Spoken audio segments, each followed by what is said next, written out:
untuk malam hari ini kami bersyukur hadirat-Mu sepanjang hari ini manis di tempat ini Tuhan. Kami mengucap syukur juga karena gereja ini terus ada di dalam hati-Mu.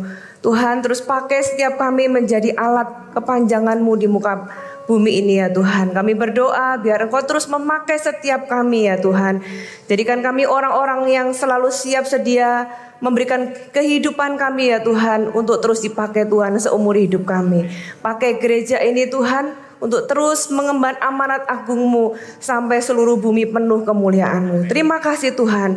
Sebentar kami akan dengarkan firman Tuhan. Tuhan berkati malam hari ini, berikan kami hati seorang murid yang terus mau diajar, terus mau mendengar, berikan firman Tuhan seperti benih yang jatuh ke tanah yang subur. Terima kasih Tuhan, mengucap syukur untuk semuanya. Di dalam nama Yesus, setiap orang yang mengasihi Tuhan, katakan sama-sama, amin. Selamat malam Bapak Ibu yang dikasihi Tuhan, silakan duduk kembali. Malam hari ini saya akan menyampaikan firman Tuhan. Namun sebelumnya saya mau ajak Bapak Ibu Saudara yang ada di tempat ini yang juga yang melihat. Saya juga mau menyapa Bapak Ibu yang ada di Surabaya Timur, yang ada di Jakarta, yang ada juga di Tangerang, yang juga sedang live streaming. Dan siapapun Anda yang hari ini melihat tayangan ini, saya mau ajak kita semua melihat sebuah video. Video ini adalah pelaporan kemenangan di mana gereja ini akan terus dan terus dan terus. Anda ada keluarga besar, apa yang Anda sudah lakukan lewat doa, lewat dana, lewat daya, semuanya berbuahkan gereja-gereja lokal yang ada di sana sini. Tadi jam 10 pagi Pastor Philip mendoakan ada 2 gembala baru yang juga akan diutus. Yang satu ke Hong Kong, yang satu ke Philadelphia, USA. Dan akan lebih banyak lagi gereja-gereja yang dibuka di sana sini di dalam Indonesia dan di luar Indonesia. Saya percaya gereja ini akan terus bergerak memenuhi visi yang Tuhan tetapkan untuk kita semua. Amin. Mari kita lihat video berikut ini. Tidak slow down sampai 1000 gereja berdiri, 1 juta murid terjadi.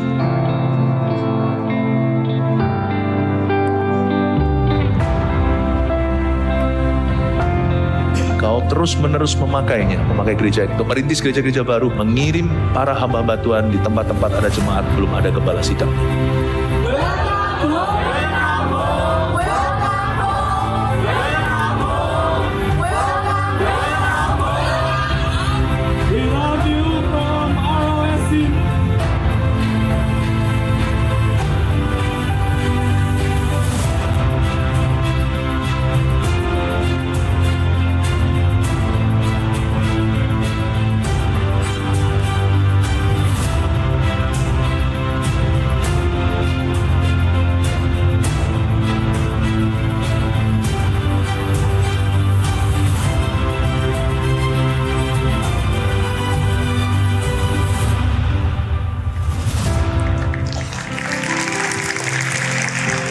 Haleluya.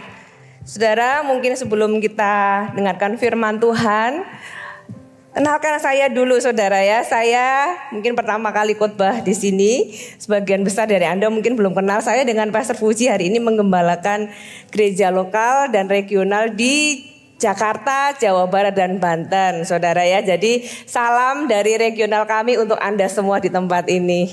Kalau ke Jakarta harus mampirnya ke GMS ya. Oke, malam hari ini saya mau ajak saudara lihat dulu menu khotbah sepanjang hari ini. Hari ini ada 5 topik di mana Pastor Philip tadi ibadah pertama sampai keempat menceritakan tentang orang-orang yang ada dalam kehidupan Daud. Bisa ditampilkan ada 4, ada Yoab. Yoab adalah orang yang loyal kepada dirinya sendiri. Anda harus tonton semuanya yang ada di YouTube hari ini karena ini sangat penting untuk kita tahu, untuk kita belajar. Jangan jadi orang-orang seperti yang 3 pertama. Ya, dari 3 pertama itu adalah orang-orang yang negatif. Yoab adalah orang yang loyal kepada dirinya sendiri. Mephiboset ini adalah anak dari Yonatan. Yonatan adalah anak dari Raja Saul.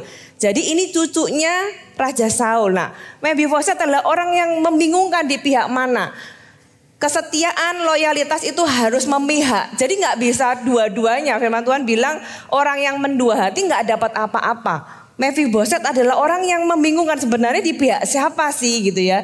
Dan kita nggak boleh jadi orang yang membuat orang lain bingung, sebenarnya kamu itu di pihak yang mana. Orang setia itu pasti akan tahu dia itu harus ada di pihak mana. Simei adalah orang yang tidak tulus hatinya. Kita butuh ketulusan kalau kita mau hidup dipakai Tuhan. Ya, kemudian ibadah keempat bicara tentang Benaya. Benaya adalah orang yang hebat. Benaya termasuk dari 30 pahlawan Daud. Dia nggak banyak ngomong tapi jasanya besar, kata firman Tuhan. Ya, orang ini banyak bekerja tapi nggak banyak bicara, nggak banyak pamer, banyak melakukan jasa tapi nggak jual jasa. Saudara pernah nggak saudara ketemu orang itu ngomongnya banyak tapi kerjanya sedikit? Baru lakukan sedikit yang berjasa udah ngomong di sana sini. Benaya bukan seperti itu. Benaya itu nggak banyak ngomong tapi jasanya banyak, kata firman Tuhan. Kita harus belajar dari Benaya, jadi orang yang seperti Benaya. Nah, ibadah yang kelima ini saya akan sambung dari 4 ini. Kita belajar dari seseorang yang namanya Abisai. Siapakah Abisai? Abisai ini adalah orang hebatnya Daud. Ya, Abisai ini sebenarnya adalah saudara kandungnya Yoab. Abisai ini adalah keponakan Raja Daud. Kita buka ayatnya di 1 Tawarikh 2 ayat yang ke-13 sampai ayat yang ke-16. Isai memperanakan, jadi Isai itu ayahnya Daud ya, memperanakan Eliab anak sulungnya dan Abinadab anak yang kedua, Simea anak yang ketiga, Natanel anak yang keempat, Radai anak yang kelima, Osem anak yang keenam, dan Daud anak yang ketujuh. Saudara-saudara perempuan mereka yakni ialah Seruya dan Abigail. Jadi ini kakak perempuan dari ke-7 orang ini. 7 orang cowok bersaudara punya cece, punya kakak perempuan 2 namanya Seruya dan Abigail. Nah, anak-anak Seruya ini namanya Abisai, Yoab dan Asael, 3 orang. 3 orang ini kemenakannya Daud, anak cecenya, anak kakak perempuannya Daud. Dan mereka itu 3-3-nya adalah orang yang hebat. Kalau saudara baca masing-masing mereka itu jadi panglima, jadi orang-orang pahlawan-pahlawan, punya bakat masing-masing di dalam peperangan. Hebat nih orang 3 ini. Dan 3-3-nya itu ada bersama-sama dengan Daud. Sejak kapan? Mereka itu mendukung Daud sejak ketika Daud belum jadi apa-apa. Ya, jadi Daud itu walaupun dia diurapi oleh Nabi Samuel, antara dia diurapi menjadi raja sampai dia benar-benar menjadi raja itu butuh belasan tahun. Nah, selama itu Daud itu dikejar-kejar sama Saul. Nah, ketika Daud dikejar-kejar sama Saul, ketika Daud itu di Gua Adulam, saudara-saudara keluarga-keluarganya Daud itu kumpul mendukung Daud, termasuk 3 orang ini. Ayatnya ada di 1 Samuel 22 ayat yang pertama. Lalu Daud pergi dari sana dan melarikan diri ke Gua Adulam karena dikejar sama Saul. Ketika saudara-saudaranya dan seluruh keluarganya mendengar hal itu, pergilah mereka mendapatkan dia. Nah, disinilah ada juga 3 anak Seruya ini, yaitu Yoab, Abisai dan Asael. Sejak itu mereka mendukung Daud. Ya, orang-orang ini seperti yang saya bilang tadi, mereka adalah orang yang luar biasa. Nah, Daud ketika menjadi raja, firman Tuhan di 2 Samuel 5 ayat yang keempat, Daud berumur 30 tahun pada waktu ia menjadi raja. Jadi kira-kira waktu dia diurapi oleh Nabi Samuel, dia masih dikatakan masih kemerah-merahan. Wajahnya kemerah-merahan dan elok. Kira-kira umur 17 tahun. Ketika Daud jadi raja itu umur 30 tahun. Jadi ada rentang waktu 13 tahun, saudara ya. Ini background story, kita bisa kenal siapa Abisai. 40 tahun lamanya ia memerintah. Ketika Daud umur 30, para sejarah menulis Abisai ini kira-kira umur 24 tahun. Ya, jadi bisa kebayang antara kakak wanitanya, kakak perempuannya Daud dengan Daud itu pasti bedanya lumayan jauh. Sehingga anaknya kakak perempuan atau kemenakannya itu cuma beda 6 tahun. Jadi ketika Daud jadi raja umur 30, kira-kira Abisai itu umur 24. Yoab umur 22, Asael umur 21. Itu yang ada di dalam sejarah. Nah, ketika Abisai ini ada bersama-sama dengan Daud, pertama kali Abisai ditulis di firman Tuhan, itu ada di 1 Samuel 26 ayat yang ke-6. Ini adalah nama Abisai pertama kali muncul. Berbicaralah Daud kepada Ahimelek orang Het itu dan kepada Abisai anak Zeruya saudara Yoab, katanya, siapa turun bersama-sama dengan aku kepada Saul ke tempat perkemahan itu? Jawab Abisai, aku turun bersama-sama dengan engkau. Ceritanya adalah ketika Daud dikejar-kejar oleh Saul, satu kali Saul itu terlihat tertidur di antara perwira-perwiranya. Kemudian Daud mau ke sana, gitu ya, mau datang ke kamp musuh. Kan Saul jadi musuhnya pada waktu itu. Karena dia mengejar Daud, mau membunuh Daud. Daud itu mau datang ke kamp musuhnya dia, ya kan? Terus dia ajak orang. Daud itu berkata di depan dua orang. Dua orang ini adalah Ahimelek orang Het dan Abisai. Siapa yang mau turun sama aku ke tempat Saul? Dan ini bukanlah ajakan yang gampang, saudara. Ini adalah ajakan di mana orang yang ikut itu harus mempertaruhkan nyawanya. Bayangkan saudara, tentara-tentara tidur, kalau satu bangun itu udah langsung mati pasti di tempat. Pasti dibunuh. Saul gak mungkin tidur di pinggir. Saul pasti tidurnya di tengah, dikelilingi oleh banyak tentaranya. Nah, belum sampai ke tempatnya Saul, kalau satu tentara bangun, ya langsung mati di tempat, saudara. Ketika Daud bertanya, ini Daud posisinya belum jadi raja, ya masih dikejar-kejar Saul. Dan ketika dia tanya kepada dua orang ini, yang angkat tangan itu Abisai. Aku ikut turun bersama-sama dengan engkau. Saudara, ini adalah cerita pertama Abisai ditulis di Alkitab dan kita bisa langsung tahu orang seperti apa Abisai ini. Makanya saya kasih judul, orang ini adalah orang yang siap sedia dan rela berkorban. Orang ini ketika ada kesempatan dia gak mikir panjang.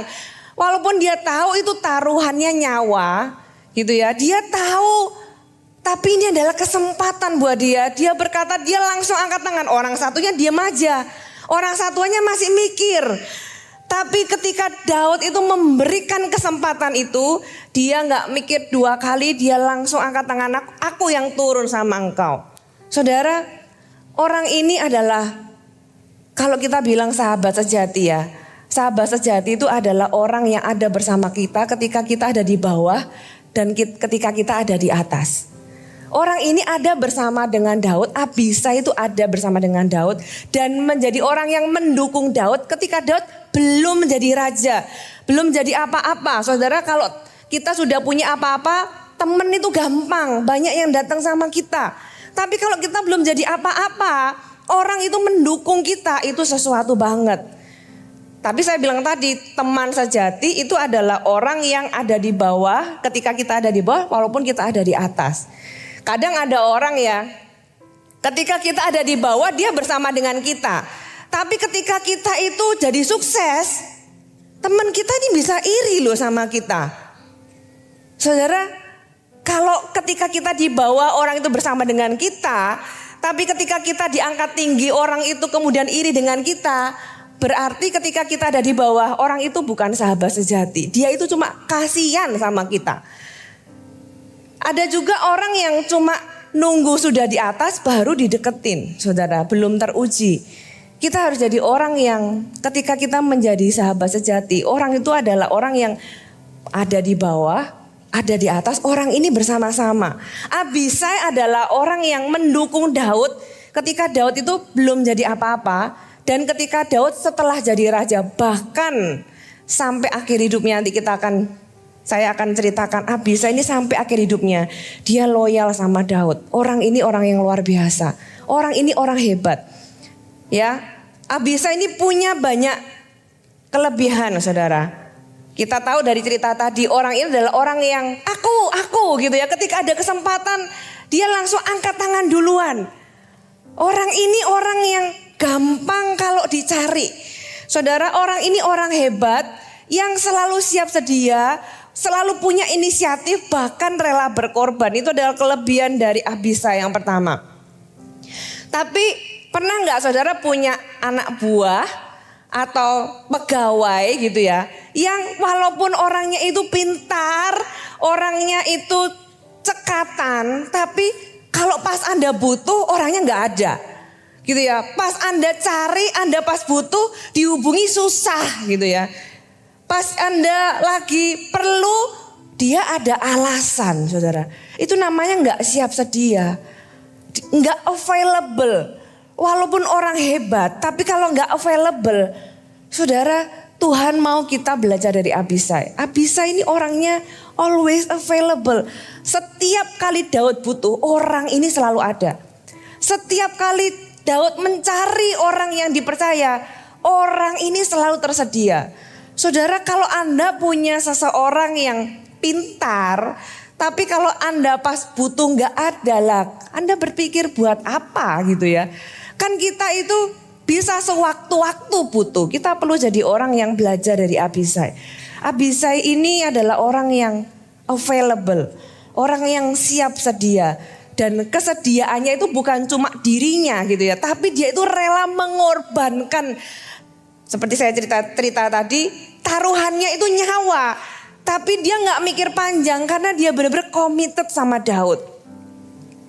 Dan tahukah saudara bahwa Abisai ini jadi orang hebat karena bukan sekedar karena dia itu pintar perang, bukan hanya sekedar dia itu siap sedia, tapi karena Daud itu juga memberi kesempatan buat dia. Karena Daud memberi kesempatan, kalau misalnya yang ditanyain Daud itu bukan Abisai, ya orang lain yang jadi hebat. Tapi Daud itu memberikan kesempatan kepada Abisai dan kesempatan itu disambut sama Abisai yang orangnya siap sedia. Saudara, apa aplikasinya buat kita sebagai jemaat di tempat ini?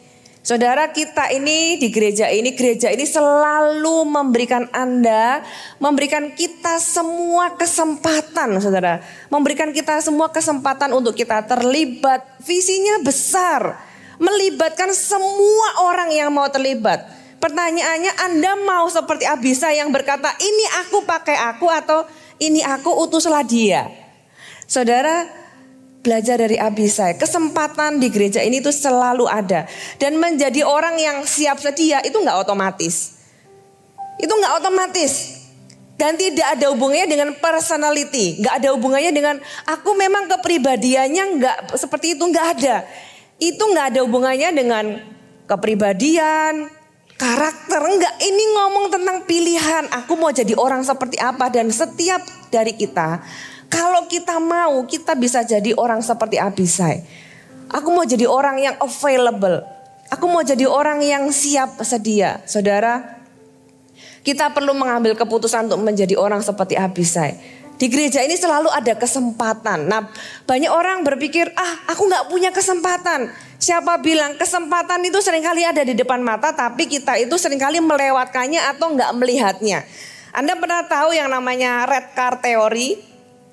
Teori mobil merah. Dia ada sebuah pembicaraan, interview.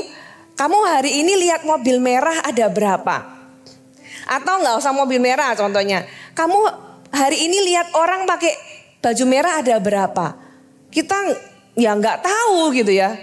Karena kita gak memperhatikan. Oke, mulai sekarang, besok ya coba kamu lihat, setiap kamu ketemu orang yang pakai baju merah, kamu tak kasih 100.000. Apa yang kita akan lakukan? Kita akan cari, benar gak saudara? Kita gak lagi abaikan, kita akan cari. Kenapa? Karena itu sesuatu yang memberikan kita sesuatu, memberikan kita manfaat. Nah, kesempatan itu juga begitu saudara. Kadang-kadang kita itu kalau gak cari, kita mengabaikan begitu saja. Kalau kita gak cari sebenarnya ada. Ya, kalau tadi ngomong tentang baju merah, kalau kita gak cari, ya gak kelihatan. Tapi begitu kita cari, oh ternyata di dalam ruangan ini juga ada banyak yang pakai baju merah loh, gitu ya.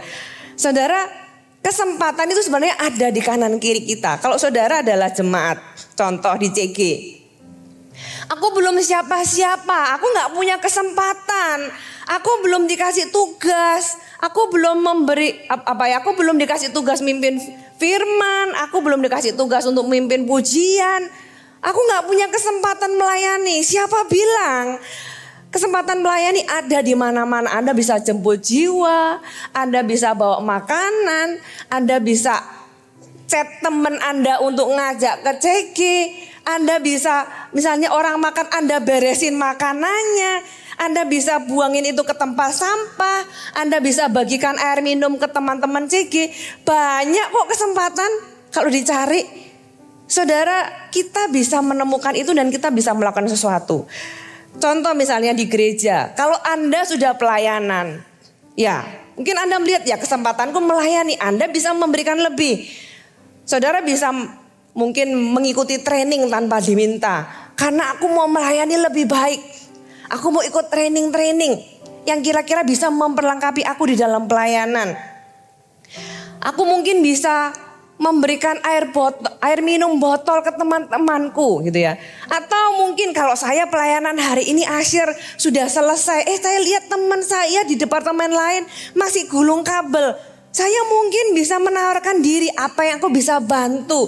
Banyak kesempatan dan Anda bisa melibatkan diri apapun yang Anda mau lakukan, saudara. Sebenarnya kesempatan untuk melayani itu ada di mana-mana. Jangan nunggu kesempatan datang kepada kita. Cari kesempatan. Jadilah orang yang siap sedia melayani. Dimulai dari Abisai ini jadi orang yang available, ya. Dan dia langsung mengambil kesempatan yang diberikan kepadanya. Itulah titik kepercayaan yang terus berkembang dalam kehidupannya. Kesempatan demi kesempatan dalam kehidupan kita Tuhan kasih kita.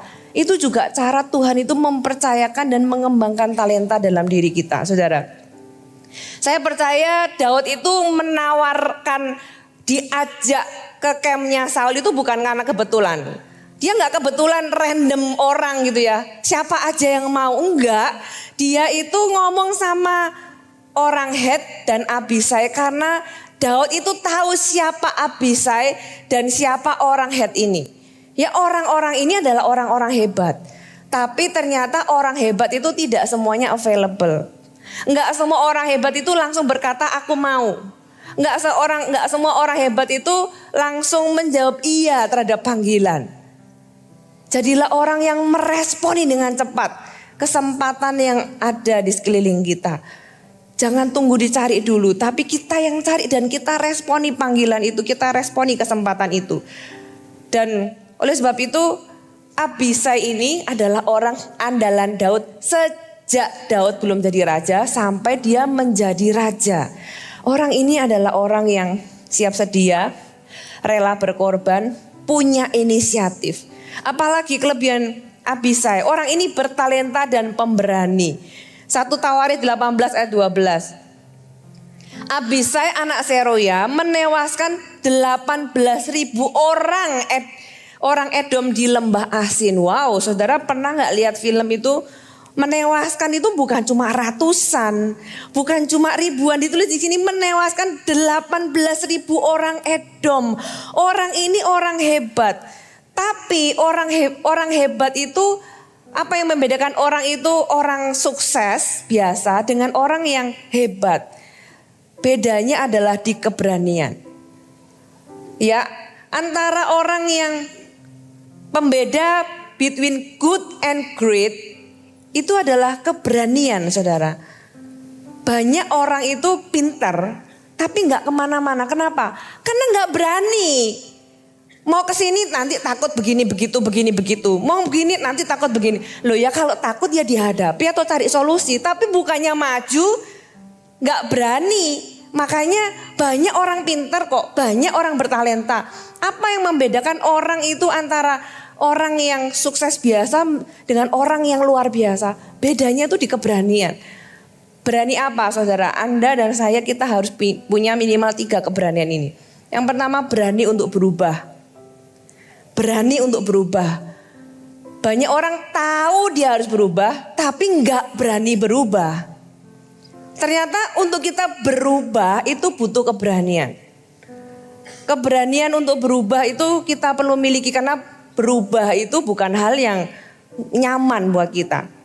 Berubah itu membuat kita kehilangan zona nyaman karena kita pasti pindah ke zona baru yang seringkali nggak pasti.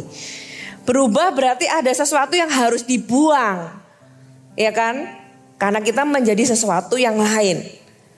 Kita perlu berani untuk berubah. Yang kedua, kita harus berani bermimpi besar dan melakukan hal-hal besar. Kalau bermimpi besar aja nggak berani, gimana kita melakukan hal yang besar? Bermimpi itu gratis, saudara. Mimpi apa yang hari ini sudah Anda matikan karena Anda punya banyak trauma dan ketakutan? Izinkan malam hari ini Tuhan membangkitkan kembali mimpi Anda. Beranilah bermimpi besar. Beranilah bermimpi sesuatu yang beyond yourself. Melebihi diri Anda sendiri. Beranilah bermimpi besar.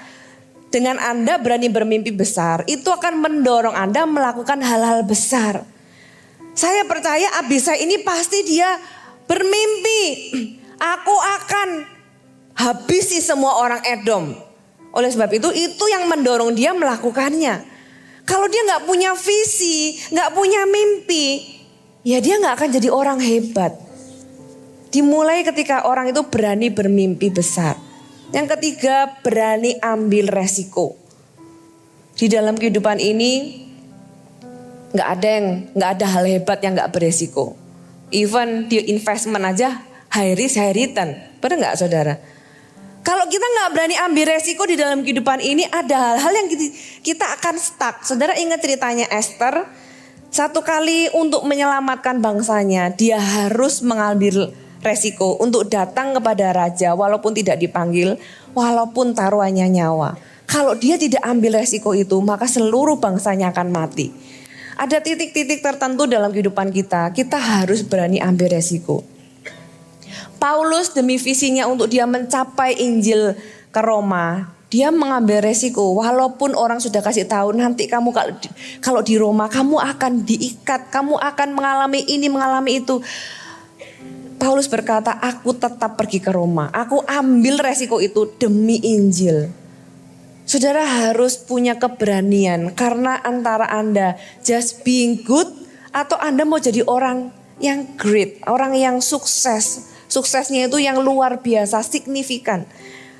Kalau Anda mau jadi biasa-biasa, maka mungkin Anda cukup dengarkan firman Tuhan, Anda catat, pulang ya tinggal catatan. Tapi kalau Anda mau jadi orang yang hebat, orang yang entah di dalam pekerjaan, di dalam pelayanan, di dalam kehidupan keluarga, Anda mau jadi orang yang hebat, Anda perlu punya yang namanya keberanian. Abisai kalau nggak berani, dia nggak akan berkata iya terhadap tawarannya Daud. Orang ini ambil resiko, ayo walaupun taruhannya nyawa, aku mau pergi sama engkau. Orang ini itulah yang membedakan dia jadi orang yang luar biasa. Dia adalah orang keempat sebenarnya. Orang setelah Triwira ini adalah 3 orang hebatnya Daud. Dia ini orang keempatnya. Kenapa? Karena orang ini inisiatif. Banyak orang pintar tapi gak inisiatif. Banyak orang hebat tapi gak berani. Orang ini punya kualitasnya. Ya, apalagi saudara, orang ini maksimal di dalam posisinya. 1 Tawaris 11 ayat yang ke-20 sampai 21. Abisai adik Yoab, dialah kepala ke-30 orang itu. Dan dialah yang mengayunkan tombaknya melawan 300 orang yang mati ditikam. Ia mendapat nama di antara ke-30 orang itu. Di antara ke-30 orang itu ia paling dihormati. Memang ia menjadi pemimpin mereka, tetapi ia tidak dapat menyamai Triwira itu. Aduh, ayat ini sih gak enak dibaca. Pernah gak saudara itu namanya habis dipuji-puji dijatuhin. Wih, orang ini hebat, tapi gak kayak itu lebih hebat. Saudara kalau Anda digituin kira-kira gimana? Saudara dipuji, habis itu ya hebat sih, tapi gak sehebat itu. Ya hebat sih, tapi gak sehebat kakaknya. Ya hebat sih, tapi gak sehebat saudaranya. Kalau orang seringkali digituin, yang terjadi adalah marah, ya iri, gak terima, Tapi coba lihat orang ini, Abisai, dia gak cari pengakuan. Gak apa-apa, aku gak harus seperti mereka. Aku dengan diriku, aku mau terus kembangkan diriku dan aku mau maksimal di dalam posisiku. Saudara, orang ini adalah orang yang gak cari pengakuan. Di dalam pelayanan, posisi bukanlah sesuatu yang kita incar. Ya, posisi bukanlah sesuatu yang kita targetkan gitu ya. Orang ini walaupun aku gak sehebat dia, aku gak mentargetkan aku harus jadi orang. Pokoknya apa yang aku dipercaya, ya itu yang aku kerjakan dengan maksimal. Aku mau setia, saudara. Kesetiaan itu bukan hanya loyalitas, tapi juga totalitas. Katakan totalitas. Ya, kesetiaan kita itu bukan hanya loyalitas, tapi totalitas. Nah, totalitas itu kita berikan ketika hati kita itu gak cari apa-apa. Tapi kita itu bisa dengan apapun yang dipercayakan. Mau aku ini jadi kepala 10 gitu ya di CGL. Atau aku ini jadi coach. Atau aku ini jadi TL. Kalau di departemen mungkin Anda baru trainer. Atau Anda sudah jadi mungkin kepala divisi. Kepala departemen. Apapun itu. Gitu ya, kita lakukan bagian kita dengan maksimal. Orang lain mau membandingkan kita. Saudara, jangan jatuh, jangan marah, jangan kecewa, jangan trauma kalau Anda dibandingkan. Dibandingkan itu hal biasa. Semua orang itu suka membandingkan. Semua orang boleh membandingkan kita. Silakan aja, nggak apa-apa. Dan jangan jadi hancur gara-gara dibandingkan. Udah, jadilah diri Anda sendiri. Apapun yang Anda lakukan, jadilah maksimal. Terserah orang mau ngomong apa. Lihat Abisai. Abisai ini jadi orang hebat. Karena dia gak peduli kok. Mau dibilang aku gak jadi kayak Triwira, terus kenapa? Ya, aku lakukan bagianku. Aku akan maksimal dengan posisiku. Aku lakukan yang terbaik. Aku akan jadi lebih baik dan lebih baik. Itu adalah kelebihan-kelebihan dari Abisai. Kita belajar kalau dari pahlawan kita bisa belajar kelebihannya, kita juga belajar kekurangannya. Abisai juga punya kekurangan sebenarnya yang kita juga perlu belajar dari Abisai. Abisai ini gagal menangkap hati pemimpinnya. Kita tahu pemimpin Abisai adalah Daud. 3 kali Abisai tanya kepada Daud, jawaban Daud no. 1 Samuel 26 ayat 8 sampai 9. Lalu berkatalah Abisai kepada Daud, pada hari ini Allah telah menyerahkan musuhmu ke dalam tanganmu. Oleh sebab itu izinkanlah kiranya aku menancapkan dia ke tanah dengan tombak ini dengan 1 tikaman saja. Tidak usah dia kutancapkan 2 kali. Ini bicara tentang Saul, saudara ya. Tetapi kata Daud kepada Abisai, jangan musnahkan dia. Sebab siapakah yang dapat menjamah orang yang diurapi Tuhan dan bebas dari hukuman. Ini adalah ketika cerita tadi Daud mengajak Abisai ke kemahnya Saul. Terus ketika dia lihat Saul, ya kan, ceritanya waktu itu Daud mengambil tempayan dengan tombaknya Saul. Supaya Saul itu tahu bahwa walaupun dia bisa dibunuh, Daud memilih untuk tidak membunuhnya. Nah, si Abisai ini berkata bahwa, loh ini kan musuhmu, udah gak usah kamu yang membunuh Raja Daud ya, atau Daud. Karena belum jadi raja. Biar aku aja yang bunuh dia. 1 kali ku tancapkan tombak ini, gak perlu 2 kali. Daud berkata, jangan. Aku kesini bukan bunuh orang ini. Lah buat apa juga ya. Kalau Daud bisa bunuh ya Daud yang dari awal sudah membunuh. Orang ini dia tanya kepada Daud sebenarnya juga menunjukkan hatinya yang setia kepada Daud. Tapi dia kurang nangkep nih hatinya Daud. Dia gak nangkep terhadap hal rohani. Tapi Daud mengajari jangan. Karena dia adalah orang yang diurapi Tuhan. Kemudian dia tanya lagi, ada lagi pertanyaan ketika Daud menghadapi Simei. Simei yang tadi dibahas ibadah ketiga. 2 Samuel 16 ayat 9 sampai 10. Lalu berkatalah Abisai anak Seruya kepada raja, mengapa anjing mati ini mengutuki tuanku raja? Izinkanlah aku menyeberang dan memenggal kepalanya. Tetapi kata raja, apakah urusanku dengan kamu hai anak-anak Seruya? biarlah ia mengutuk, sebab apabila Tuhan berfirman kepadanya, kutukilah Daud, siapakah yang akan bertanya mengapa engkau berbuat demikian. Jadi ketika Daud itu keluar dari Yerusalem karena Absalom memberontak, dia tahu bahwa itu adalah akibat dosanya dia terhadap Uria dan Betseba. Nah, ketika dia keluar dari Yerusalem, ada seseorang yang bernama Simei itu mengutuki raja sampai lempar-lempar, sampai berdebu, lempar-lempar batu. Nah, si Abisai ini adalah orang yang selalu hatinya sebenarnya pengen melindungi raja.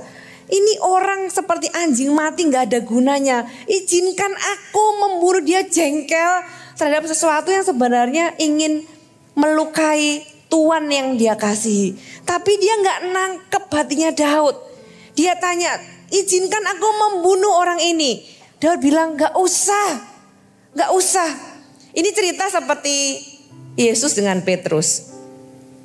Yesus berkata, sebentar lagi aku akan disalib. Petrus bilang, jangan itu terjadi kepadamu Tuhan. Terus Tuhan malah hardik Petrus dan berkata, enyahlah iblis, kamu memikirkan apa yang dipikirkan manusia dan tidak dipikirkan Allah.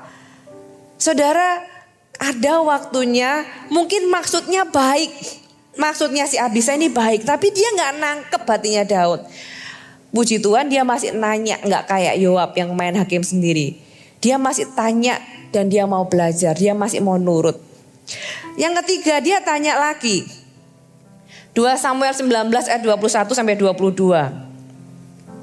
Lalu berbicaralah Abisai anak Seruya katanya, bukankah Simei ini patut dihukum mati karena ia telah mengutuki orang yang diurapi Tuhan? Ini orang yang sama, tapi ketika Daud kembali setelah Absalom mati dan dia kembali ke Yerusalem. Kalau tadi kan dia keluar Yerusalem, Daud sudah menang, dia kembali ke Yerusalem. Simei datang dan sujud minta ampun ceritanya. Tapi buat Abisai, seorang ini gak tulus gitu ya.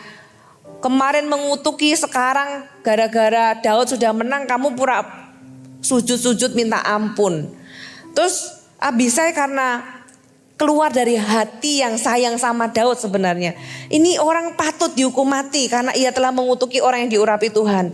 Tetapi Daud berkata, apakah urusanku dengan kamu hai anak-anak Seruya, sehingga kamu pada hari ini menjadi lawanku? Masakan pada hari ini seorang dihukum mati di Israel? Sebab bukankah aku tahu bahwa aku pada hari ini adalah raja atas Israel?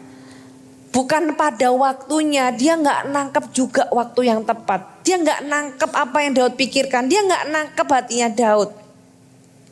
Selain Daud itu adalah waktu dia pergi dia itu merasa bersalah. Sebenarnya kenapa Daud itu gak membunuh Simei? Kan Daud itu pernah janji, Simei itu adalah salah satu keluarga dari Saul. Daud itu pernah janji bahwa aku tidak akan memusnahkan keluarganya Saul. Nah, Abisai selalu berusaha melindungi Daud. Tapi puji Tuhan Abisai tanya dulu. Lewat 3 kali pertanyaan yang Daud itu berkata no. Harusnya Abisai itu belajar sesuatu dari Daud. Ya, Abisai itu harusnya belajar sesuatu dari Daud. Bagaimana meresponi orang yang memperlakukanmu tidak adil. Abisai kan lihat di depan mata nih. Bagaimana Saul mengejar Daud. Bagaimana Simei mengutuki Daud. Harusnya dia bisa lihat respon-responnya Daud dan belajar dari Daud. Tapi sayangnya dia gak nangkep. Saudara, itu yang kita perlu belajar. Dari kekurangannya ini jangan kita menjadi demikian. Kita belajar dari kelebihannya, tapi kita hindari kekurangannya. Bukankah orang bijak itu orang yang belajar dari kesalahan orang lain? Kita gak perlu jatuh dulu baru belajar. Ya kalau sudah terlanjur jatuh ya belajar dari kesalahan kita. Tapi kita gak perlu nabrak dulu kan. Supaya kita tahu bahwa di depan itu ada tembok. Kalau ada rambu-rambu, firman Tuhan adalah rambu-rambu bagi kita. Begitu kita tahu di depan ada tembok ya kita bisa belok. Saudara, kita belajar dari kekurangan Abisai. Abisai ini dia itu orang yang loyal. Orang yang siap sedia. Tapi dia ini orang yang gak nangkep gitu loh hatinya Daud ini. Ya apalagi kekurangannya Abisai. Abisai ini gak tegas dengan yang salah. 2 Samuel 3 ayat 26 sampai 28. Sesudah itu keluarlah Yoab meninggalkan Daud dan menyuruh orang menyusul Abner. Lalu mereka membawanya kembali dari Perigisira tanpa diketahui Daud. Ketika Abner kembali ke Hebron, maka Yoab membawa sebentar ke sampingnya di tengah-tengah pintu gerbang itu seakan-akan hendak berbicara dengan dia dengan diam-diam. Kemudian ditikamlah dia di sana pada perutnya sehingga mati, membalas darah Asael adiknya. Ketika hal itu didengar Daud kemudian berkatalah ia, aku dan kerajaanku tidak bersalah di hadapan Tuhan sampai selama-lamanya terhadap darah Abner bin Ner itu. Saudara, ini adalah cerita background story-nya. Abner ini adalah panglimanya Saul. Nah, ketika di dalam peperangan Asael, ingat ya tadi 3 bersaudara, Abisai, Yoab dan Asael itu 3 bersaudara anaknya Seruya kakaknya Daud. Nah, ketika Daud dengan Saul itu masih bermusuhan, Asael ini salah satu tentaranya Daud mengejar Abner. Abner ini panglimanya Saul. Kemudian singkat cerita Asael ini dibunuh sama Abner. Oke. Nah, kemudian setelah Saul meninggal dan sebagainya, Daud jadi raja. Abner ini mau berdamai karena kan Saul juga sudah nggak ada.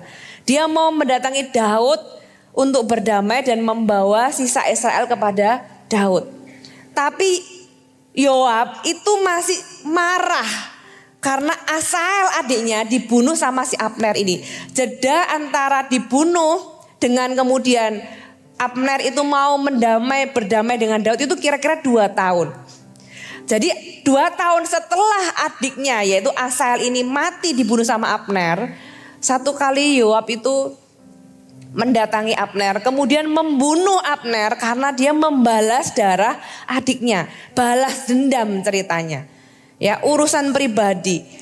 Nah, tapi yang bunuh itu Yoab. Perhatikan ayat yang ke-30. Masih di pasal yang sama, 2 Samuel 3 ayat yang ke-30. Demikianlah Yoab dan Abisai. Loh, Abisai kenapa disebut? Yang bunuh kan Yoab. Demikianlah Yoab dan Abisai adiknya membunuh Abner karena ia telah membunuh Asael adik mereka di Gibeon dalam pertempuran. Sebentar, kok bisa dibilang Abisai itu adiknya? Di literatur menulis Abisai itu kakaknya Yoab. Dari 3 bersaudara ini Abisai anak pertama, Yoab anak kedua, Asael anak ketiga. Yang paling dominan tuh memang Yoab. Yang paling penaya walaupun anak sulung ada tipe anak sulung itu yang gak terlalu dominan. Nah, Abisai ini gak terlalu dominan. Yang paling dominan ini adalah si Yoab ini. Kalau di dalam bahasa Inggrisnya sebenarnya brother. Tapi di sini ditulis adiknya. Saudara, Yoab dan Abisai adiknya membunuh Abner. Sekali lagi kita kembali ke cerita tadi. Abisai itu bukan yang membunuh Abner. Yang nusuk Abner itu Yoab. Tapi kok namanya juga disebut. Karena Abisai ada di sana dan dia diam. Abisai itu ada di sana, dia gak ikut bunuh. Tapi namanya juga dicatat sebagai orang yang membunuh Abner.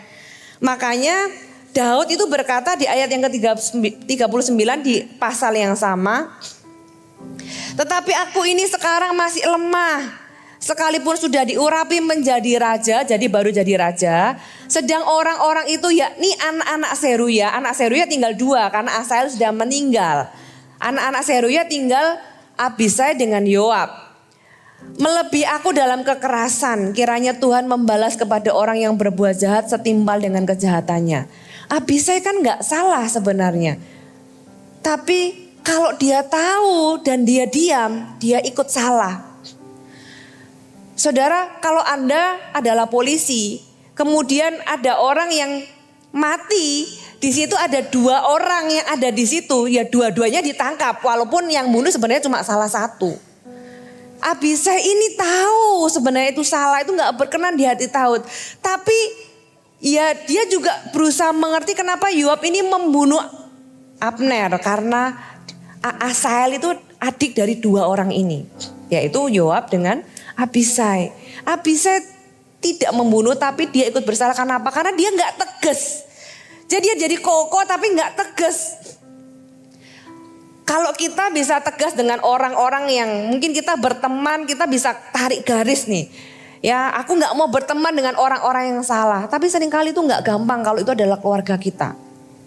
Makanya firman Tuhan ada yang berkata, kalau kamu nggak membenci ibumu, ayahmu, dan saudara-saudaramu laki-laki dan perempuan, kamu nggak bisa jadi muridku. Tuhan nggak suruh kita membenci. Tapi Tuhan itu suruh kita punya garis yang jelas.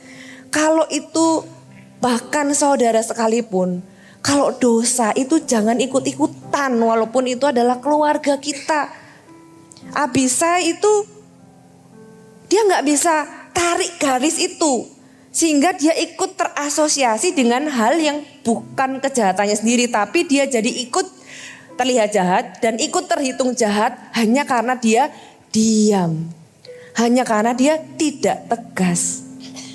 Karena nggak gampang, gimana itu keluargaku, gimana itu kakakku, gimana itu adikku. Saudara, disitulah pentingnya kita itu punya hubungan dengan Tuhan. Itu seperti cinta dengan benci. Firman Tuhan katakan kalau kamu gak membenci, Tuhan bukan suruh kita membenci, tapi seolah-olah kamu cinta sama Tuhan. Itu dengan kamu cinta dengan saudara-saudaramu, keluargamu, itu sudah kayak cinta sama benci loh. Bedanya tuh demikian. Tuhan suruh kita cinta dengan keluarga kita. Tapi Tuhan suruh kita cinta sama Tuhan itu lebih sampai bedanya antara cinta dengan benci. Supaya kita tuh bisa tarik garis dengan tegas. Kalaupun tuh keluarga, dosa tetap dosa, salah tetap salah. Nah, Abisai ini yang gak salah tapi karena dia gak tegas, Daud itu juga jadi kecewa sama Abisai. Tapi from time to time Abisai itu terus menunjukkan loyalitasnya. Beda dengan Yoab. Yoab itu loyalnya sama dirinya sendiri. Tapi Abisai ini di dalam kehidupannya dia masih kadang ya loyal kepada Daud, loyal kepada Yoab gitu ya. Karena keluarganya masih kanan kiri. Apalagi ada cerita lagi saudara. 2 Samuel 18 diceritakan satu kali ada pemberontakan yang dilakukan oleh Seba bin Bikri, orang Benyamin kepada Daud. Nah, karena Daud ini sudah kecewa dengan Yoab karena Yoab itu habis membunuh Absalom, padahal dikasih tahu jangan membunuh Absalom.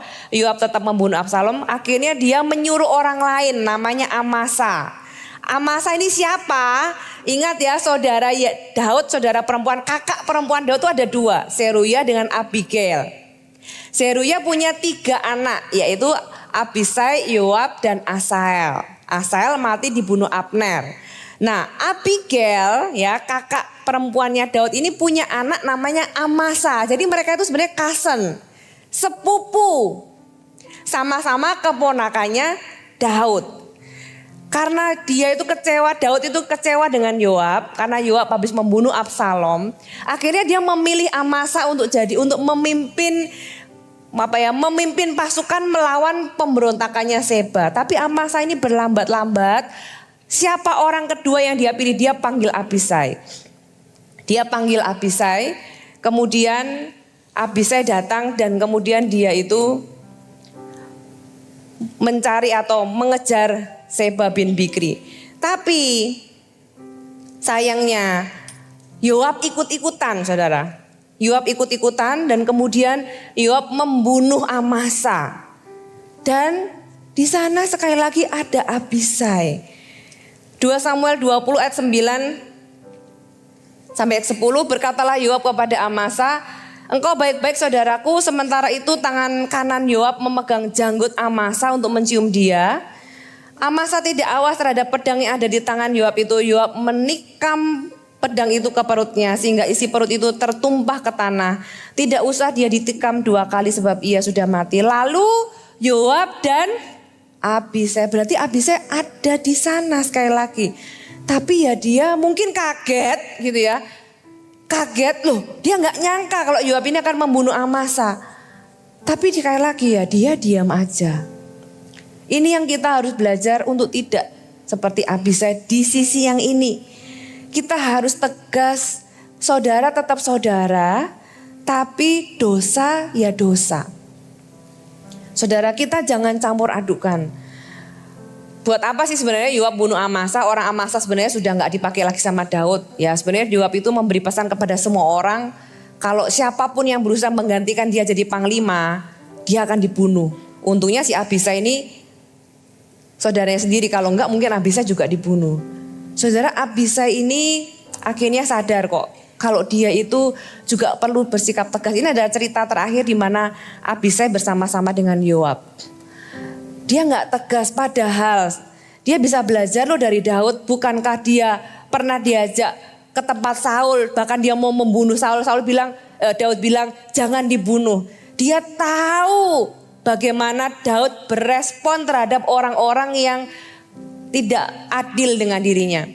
Dia tahu bagaimana cara berpikirnya Daud terhadap orang-orang yang memperlakukan Daud dengan tidak baik. Tapi dia nggak belajar sesuatu sehingga ketika Yoab membunuh Abner, dia dengan diam menyatakan setuju dengan perbuatannya Yoab. Dengan membunuh Amasa, dia diam saja. Saudara, jangan jadi orang yang gak tegas sama dosa. Tuhan mau kita jadi orang yang berani berkata tidak tanpa rasa bersalah. Saudara tetap saudara, tapi ada garis di mana kebenaran dengan ketidakbenaran itu harus ada garis yang jelas. Ya, 2 Samuel 21 ayat 17 ini adalah cerita terakhir Abisai ditulis di Alkitab. Tetapi Abisai anak Seruya datang menolong Daud, lalu merobohkan dan membunuh orang Filistin itu. Pada waktu itu orang-orang Daud memohon dengan sangat kepadanya, kata mereka, jangan lagi engkau berperang bersama-sama dengan kami supaya keturunan Israel jangan punah bersama-sama dengan engkau. Ini adalah cerita terakhir tentang Abisai.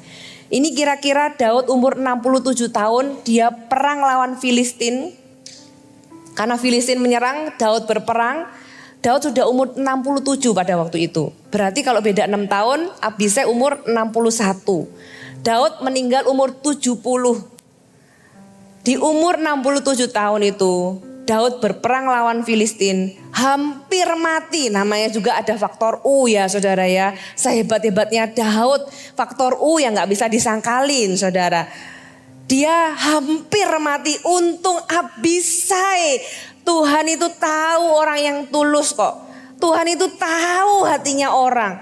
Kalau orang itu tulus walaupun dia masih punya bergumul, dia belajar dari kehidupannya, dari prosesnya. Tuhan kasih kesempatan sekali lagi Abisai itu menunjukkan loyalitasnya kepada Daud.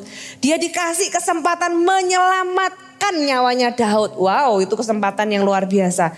Dan ini adalah cerita yang kita tahu di akhir hidupnya dia dikasih kesempatan. Alkitab tidak menjelaskan kematiannya Abisai seperti apa. Tapi sejarah mencatat Abisai meninggal sebelum Daud meninggal.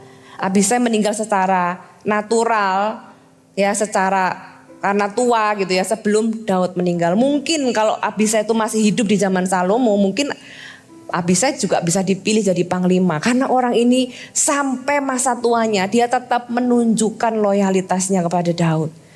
Apa yang kita pelajari dari Abisai? Yang pertama, jadilah orang yang siap sedia saudara ya, available. Kesempatan bisa datang kapan aja. Pertanyaannya Anda siap enggak? Dan jadilah orang yang berani melakukan perkara-perkara sulit dalam melayani. Bukan cuma melakukan apa yang kita suka. Naik level dari apa yang kita suka menjadi apa yang dibutuhkan. Aku menyediakan diri. Saudara, bukan hanya apakah aku suka atau enggak suka. Aku suka pelayanan ini, enggak suka pelayanan itu. Saudara, aku passionnya di sini, aku enggak passion di situ. Seringkali kadang enggak bisa milih. Apa yang ada, kerjakan itu saudara. Kita naik ke dalam level perkara-perkara yang mungkin tidak menyenangkan buat kita. Perkara itu mungkin sulit. Kalau kita dipercaya, kalau Anda dikasih kesempatan, kalau Anda ditawarin jadi CGL, wow berbahagianya saya ya dengan para gembala gitu ya. Kalau misalnya ada orang-orang yang ditawari siapa yang mau jadi CGL, angkat tangan aku mau, utuslah aku, pakailah aku gitu ya. Yang terjadi seringkali kalau ditawari, saudara ini CG-nya sudah banyak, kita butuh pemimpin-pemimpin yang baru, kamu jadi CGL ya. Gak bisa, gak mau. Saudara, harusnya yang lebih takut itu yang memberi kepercayaan loh saudara. Bukan kita harusnya yang takut. Ya, saya hari ini melayani juga sebagai seorang yang menyampaikan firman Tuhan. Bukan passion saya sebenarnya jadi seorang pengkhotbah. Tapi saya mau apapun yang dikasih kesempatan, saya mau belajar. Bukan, saya nggak lagi mikir aku suka nggak suka, ini passion nggak passion. Orang-orang terdekat saya tahu saya lebih suka di administratif. Setiap kali mau khotbah saya harus bergumul dulu mati bagi diri sendiri. Tapi ya kalau itu diberikan kepercayaan kepada saya nggak berkata, aduh takut nggak bisa, nanti khotbahnya kalau jelek gimana. Saya tuh berpikir ya, ketika pemimpin Pastor Philip memberikan kesempatan saya melayani, harusnya yang takut itu Pastor Philip. Nah kalau khotbahnya ternyata salah, sesat, kurang bagus gimana gitu ya.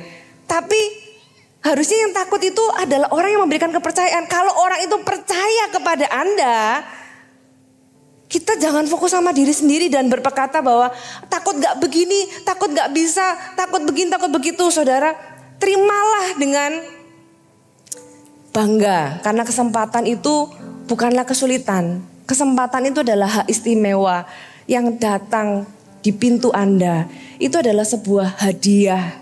Maukah Anda meresponi itu dengan antusias, dengan siap sedia seperti Abisai? Perkara sulit mungkin itu mempertaruhkan nyawa Anda. Mungkin di dalam pelayanan kita nggak sampai mempertaruhkan nyawa, tapi mungkin mempertaruhkan mukanya kita loh saudara. Gimana ya kalau jadi CGL tapi aku belum bisa khotbah, belum bisa begitu, tapi pemimpinku menawarin aku bisa nggak ya? Mungkin itu yang kita pertaruhkan muka kita, ego kita, dan pertaruhkan itu. Katakan iya Tuhan, ini aku, pakailah aku. Berani melangkah melakukan perkara-perkara sulit dalam melayani. Yang kedua, jadilah maksimal dalam posisi yang dipercayakan kepada Anda, apapun posisimu. Ya, jangan iri dengan posisi yang lebih tinggi. Just do your best, lakukan yang terbaik dimanapun engkau ditempatkan, terus evaluasi diri dan menjadi lebih baik. Amin. Yang ketiga, belajarlah menangkap hati pemimpinmu. Saudara, pemimpin kita, siapapun orang yang ditempatkan di atas kita, mereka bukanlah orang yang sempurna. Kenapa? Karena gak ada manusia yang sempurna. Tapi kalau Tuhan tempatkan dia di atas kita, pasti bukan kebetulan. Pasti Tuhan mau kita belajar sesuatu dari orang ini. Belajarlah iman mereka, belajarlah kehidupan hubungan mereka dengan Tuhan. Belajarlah bagaimana respon-respon mereka terhadap hal-hal yang negatif. Cari hal yang baik yang Anda bisa pelajari. Saudara, Anda akan bertumbuh di dalamnya. Belajar menangkap hati pemimpinmu. Apa sih kerinduannya? Apa visinya? Apa yang menjadi mimpinya? Dan apa yang aku bisa lakukan untuk mencapai itu bersama-sama. Bukankah kita one family? Pemimpinku apa yang menjadi visinya itu juga visiku. Dimulai ketika kita melakukan visinya orang lain. Maka Tuhan akan mempercayakan kita juga hal-hal yang menjadi milik kita sendiri. Kata firman Tuhan di Lukas 16. Pelajari, tangkap hati pemimpinmu. Apa yang menjadi kerinduannya. Kenapa ada triwiranya Daud. Dikatakan triwira itu adalah orang Kopassus tertingginya lah buat Daud. Orang itu 3 orang ini dikatakan triwira ketika Daud itu cuma bergumam. Aku kok kepingin minum air perigi Bethlehem ya. Daud itu gak minta, Daud itu gak nyuruh, Daud itu gak memerintah. Dia itu cuma whisper, berbisik gitu ya, cuma bergumam. 3 orang ini mendengar lirih suaranya Daud. Dia tahu, oh Daud ini kepingin air perigi Bethlehem. 3 orang ini, triwira ini, dia menerobos kem musuh, bukan untuk membunuh musuh. Hanya untuk mengambil air dan membawanya kepada Daud. Karena dia menangkap apa yang menjadi keinginannya Daud. Oleh sebab itu mereka bertiga ini disebut orang-orang yang triwira yang tadi dibilang loh. Orang lain bisa hebat, tapi orang lain tidak ada yang bisa nangkep hatinya Daud seperti triwira ini. Oleh sebab itu kita belajar. Kalau Abisai ini orang hebat tapi kurang satu. Dia itu belum nangkep hatinya Daud. Belum nangkep hatinya pemimpinnya. Kita yang hari ini perlu belajar. Ayo kita sama-sama belajar menangkap visi pemimpin kita. Kita menangkap hati pemimpin kita. Ketika kita menangkap hati pemimpin kita, maka kita itu dengan melakukan tugas kita itu dengan dengan sharp, tepat pada tujuan. Kita nggak salah kanan kiri karena kita tahu apa yang pemimpin kita mau dan kita langsung tahu apa yang atau keterlibatan apa yang kita bisa berikan. Amin. Saya undang kita semua bangkit berdiri. Saya rindu di malam hari ini kita semua jadi orang-orang yang siap sedia dan dipakai Tuhan. Amin. Anda perlu jadi orang yang belajar dari Abisai berkata, ini aku Tuhan, pakai aku Tuhan. Di dalam sisa hidup kita apa sih yang membuat hidup kita berarti? Apa sih yang membuat hidup kita bernilai? Cuma satu kok. Ketika kita dikasih kesempatan untuk kita bisa melayani Tuhan, itulah yang membuat kehidupan kita bernilai. Amin. Mari kita nyanyikan lagu ini.